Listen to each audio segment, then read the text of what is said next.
Okay, it's almost Labor Day. In 4 months, it's going to be very, very cold in the Ukraine. Is winter Putin's backstop? Does he have to achieve his goals by winter, or is this thing going to go on for into its second year? Is it going to break the anniversary date of February 24? A couple things.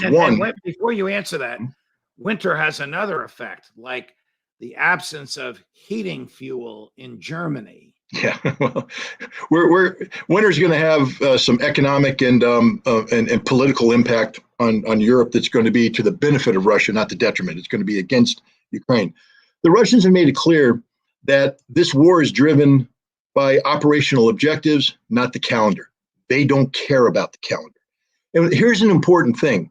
For all the people that say Russia planned for a quick war and that this took them by surprise, let me tell you something. You don't fire 60,000 rounds of ammunition a day without having pre-planned this, without having years ago started to increase your budget to procure this stuff, to start to stockpile it. I believe in 2014, the Russians said, we are going to have to go to war in Donbass eventually. So let's start preparing. And they've been stockpiling. They will never run out of ammunition, which means that they were prepared to fight a long war all along. Not because they wanted to fight a long war. The calendar doesn't matter. The only thing that matters is the objectives. The Russians don't care about the calendar. They can fight in any weather, any climate. How close are they to their objectives? Well, they claim that at least their allies, Denis Pushilin, the president of the Donetsk People's Republic, claims that the Donetsk People's Republic is going to be liberated by the end of August, early September. And then after that happens, that means that they'll have unlocked the Ukrainian defenses, which I believe means that we're going to see a rapid progression on the battlefield.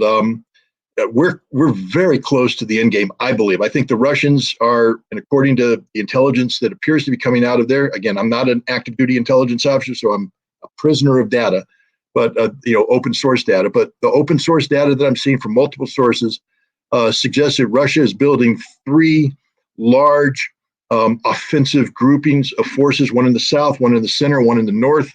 And when they unlock these defenses and they roll them up, they're going to unleash the dogs of war. They are also building up massive amounts of air power. We're talking 400, 500 combat aircraft that haven't yet been committed. They're going to come in and carry out the kind of close air support and strategic bombing campaign the Ukrainians haven't seen yet. I think we're going to see, it depends on when this town, Advika, I'm sure I'm saying that wrong, but it's a town, it's the key to the Ukrainian defenses. When that town falls, everything else unravels. And then at that point in time, I think, and look at what happens at the U.S. Embassy. They believe this too. Why is the U.S. government ordering every American out of Ukraine? Not just out of Kiev, out of Ukraine, because they know the hammer's about to come down. Are we evacuating the embassy? I believe we're evacuating everybody. It's not just us. Take a look at the TV reports, the images.